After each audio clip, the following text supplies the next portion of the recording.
আসসালামু আলাইকুম রহমতুল্লাহ। সম্মানিত দর্শক বৃন্দ, আজকে আমি আমার পোস্টাল ভোটের ব্যালট পেপার দুটা ফিল আপ করিয়া এই ব্যালট পেপার খামও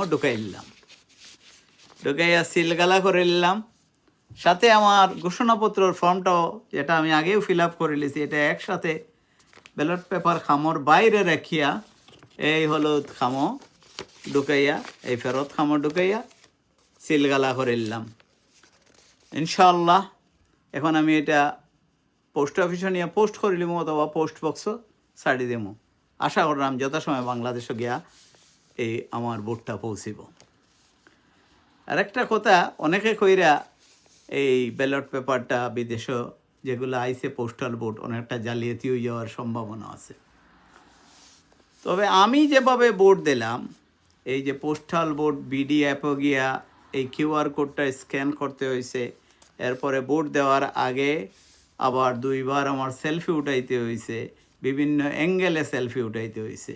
আমার কাছে মনে হয়েছে এই ভোট দেওয়ার প্রক্রিয়াটা এবং আমরা পোস্ট অফিস পর্যন্ত পোস্ট করাটার মাঝে জালিয়াতি করা একটা দুরূহ কাজ, অসম্ভব ব্যাপার।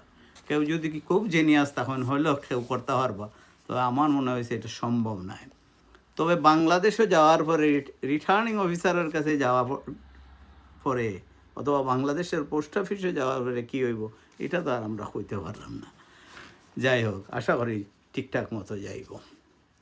আর আরেকটা কথা হইল, এই ফর্মের মাঝে এবং পোস্টাল ভোট বিডি অ্যাপে আমরা রেখা হয়েছে এই যে প্রার্থী এবং প্রতীক নির্ধারিত হওয়ার পরে যত তাড়াতাড়ি সম্ভব আমরা এই ভোটটা দিলেইতাম। তো আশা করি আমরা সবাই খুব তাড়াতাড়ি, আজকালকার ভিতরেও যত তাড়াতাড়ি সম্ভব ভোট দিয়া এটা পোস্ট করে নিব। সবাই ভালো থাকা। আল্লাহ হাফিজ। আল্লাহ আমাদের সবাইকে ভালো রাখুন, সুস্থ রাখুন। বাংলাদেশের জাতীয় সংসদ নির্বাচনকে সুন্দর সুষ্ঠুভাবে সম্পন্ন করার তৌফিক দিন। আরেকটা কথা হইল, আমরা আমাদের ইগোকে যেন জিততে না দেই, ভালোকে যেন আমরা জিতিয়ে দেই, যোগ্য লোককে ভোট দেই। আল্লাহ হাফিজ। সালামুন আলাইকুম।